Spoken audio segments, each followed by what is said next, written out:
Lohikäärme on tuhannut liian monta kertaa kaupungimme. Siksi aion tappaa sen, että se ei enää pysty tuhoamaan kaupunkiimme.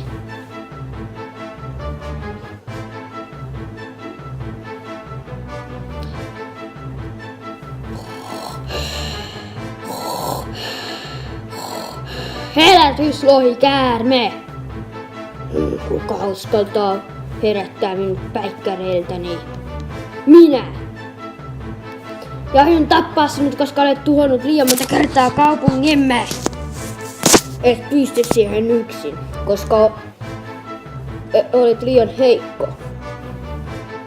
En ole heikko, näytän sinulle. Et pysty.